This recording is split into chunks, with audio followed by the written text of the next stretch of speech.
Welcome back to Open Line, talking about the proposed medical marijuana bill that will come before the Tennessee General Assembly this session. You're looking at the two sponsors, the two Republican sponsors in the Senate and in the House. And we have a bunch of calls, so I'm going to try and just get through the calls. So keep your comments as short as possible. Let's go through some calls here. Let's go to Deanna. Hello, Deanna? Yes. Go right ahead. I was just going to say, when I smoke marijuana, it helps my severe psoriasis. Okay. All right, do you have a question or you want to make that comment? You support the bill? I just want to make a comment about that. Sure. It stops me from itching. And, you know, if I don't smoke for a week, I itch really, really bad. All right. All right, is that... Well, so psoriasis, and I'm not a dermatologist, though I play one on TV. How about that? So I'm sure it's an inflammatory process, and again, cannabis is an anti-inflammatory, so that makes perfect sense. All right, let's go to Ernest. Hello, Ernest. Yeah, this is Ernest. Go right ahead. Yes, I got PTSD. I'm a veteran, and why not just legalize marijuana, period, for recreation and medical marijuana, and put taxes on it like you do in California and Colorado. Instead of taxing the gas prices, just put taxes on marijuana. Okay. I mean, what about that? Ernest, first of all, thank you so much for serving our country, and we're forever indebted to you for your service. And I'm sorry that you struggle with PTSD. And from my studies, from what I've viewed, the veterans that I personally sat with, I met with veterans who left Tennessee and sought refuge in Colorado. I've met with veterans who became heroin addicts, became junkies because of the PTSD that they struggle with. They moved to Colorado and their life has been saved because of this cannabis plant.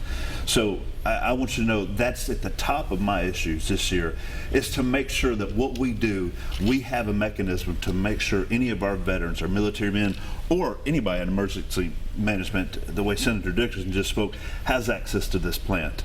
And thank you for serving.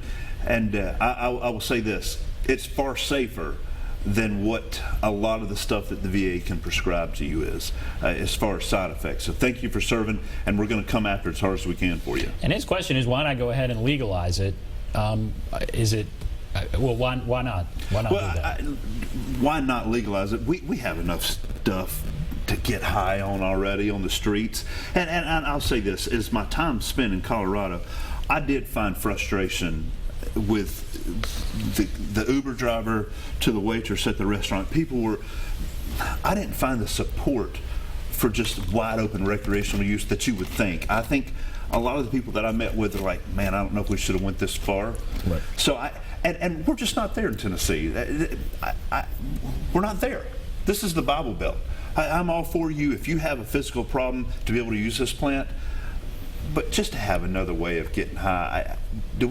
Doc, do we already have enough? I would say, so I think in an earlier segment I talked about the federal system. We have a federal government, we have 50 states, and there's sort of 50 laboratories.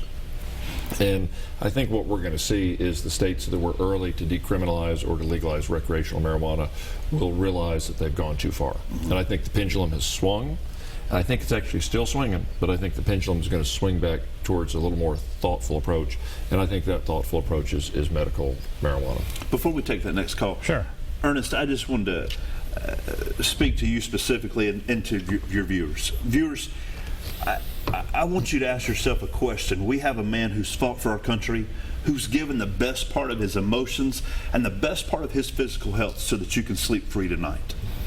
Is it a just use of your money to incarcerate this man because he didn't want to use opiates or some type of psychotropic drug that was created in the lab to help him sleep tonight and to be able to get away from the PTSD and the tremors that has happened? Do we need to spend money incarcerating him? Is that a just use of taxpayer money? All right, let's go to Petra. Hello, Petra. Yes. How are you today? Fine. Go right ahead. I'm calling because I suffer PTSD with bipolar trait, and I didn't know I had this mental illness until I moved to Tennessee. Now, for years, I didn't know I had the mental illness, and I smoked marijuana daily.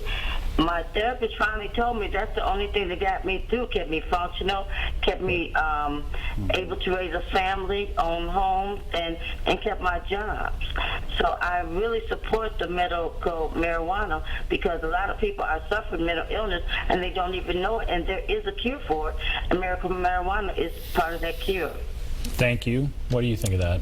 Well, I agree 100%. And I go back to 2 years ago. It was actually early 2015 when I introduced this bill, and we were given the Senate before the testimony, and the Commissioner of Health, Dr. Dreisner, who's a very intelligent, earnest, great guy.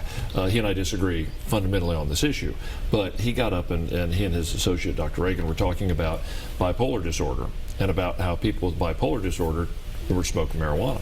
And so what they actually said, and there's a causal or a correlation here, relationship, and that is they said, well, all these people with bipolar are smoking marijuana, so clearly marijuana causes bipolar disorder. Was the assumption or the conclusion they drew. Whereas what I would tell them is going on is these are people who intuitively know that their brains are not working right, and so they're trying to find some mechanism to allow them to think more clearly, to sleep better, to function better, to play with their kids better, and so they have sought out some sort of therapy. And in this case, it was cannabis. And so, much like I think Petra, the last caller, said, she sought it out herself, and in fact, it was very, very beneficial to her. So I actually think they got their sequence the exact opposite when they were testifying. Interesting. Okay, Don, let's take your call. Not a ton of time, but go right ahead. Hi, I have a comment. I lived in Colorado for 8 months, and I suffer from myoclonus, bipolar depression, anxiety with agoraphobia, and PTSD. And I found out that marijuana helped me tremendously, and I have been on mental medication for the last 20 years and pain medication for the last 10. It has not only affected my teeth and my stomach, but if I lose my insurance, then I can't afford my medication. And that you go through the withdrawals and everything and you're sick. And then on the other hand, if you look at Colorado and the money that they've made off the taxes from the marijuana that they've been able to put back into schools and into the road and to other projects. Okay, all right, well, let's talk about that because we're running out of time. What about that? She raises two great points. First of all, and that is the revenue. And we'll go backwards. The revenue generated will not be nearly as impressive in Tennessee as it was in Colorado because we don't think that it would be appropriate to tax a medication at 30 or 40% as they did the recreational. So it's more of a single digit, 3, 4, 5, 6% in there. And so I agree. There will be revenue. It'll be a positive revenue generated for the state, but it will not be nearly what it was in Colorado. And there was a second point I was going to answer, and I actually don't remember what it was. She was talking about bipolar. Let me bring up something while you're thinking about that. I had a sheriff approach me 2 weeks ago, really kind of frustrated with me. He said, I can't believe you're doing this, Jeremy.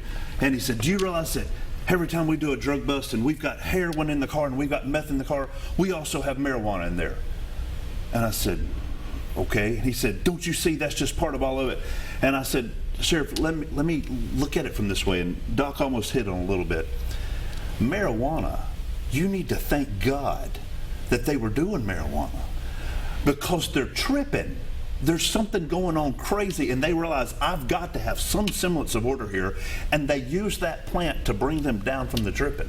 Interesting, your viewers today, you were around people today who smoked marijuana before they left. At your church, at your grocery store, at your bank, everywhere you go, you're going to find somebody that day, if they were honest, who used marijuana.